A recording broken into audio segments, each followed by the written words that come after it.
Ni adalah hasil video yang dibuat oleh budak-budak universiti terhadap embung untuk usahawan gerai Seri Menanti ikan bakar dalam Belami. Bukan embung buat video ni yo, anak-anak kita yang universiti. Suara area tu tak apa dengar, tapi kalau ada subtitle tu pun boleh membantu lah yo, anak-anak kita yang buat.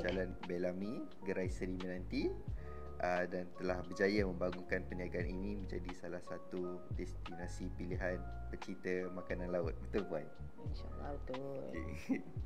Okay.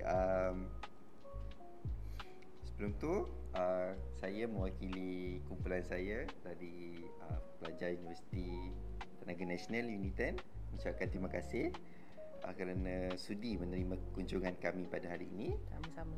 Kami sangatlah teruja untuk mendengar kisah puan, perjalanan bermula daripada macam mana puan terinspirasi untuk meneruskan perniagaan ini, cabaran serta pandangan dan nasihat dalam dunia keusahawanan. Jadi sebelum itu puan, eloklah kita kenal terlebih dahulu kerana tak kenal maka tak cinta.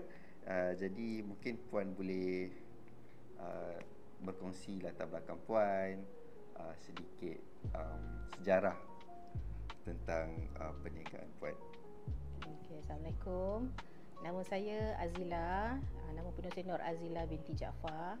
Saya dah memulakan perniagaan ni sebenarnya bukan saya mulakan.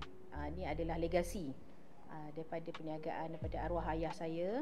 Dia yang membangunkan kedai, dia yang menginspirasikan menu ikan bakar di Jalan Belami, Kuala Lumpur.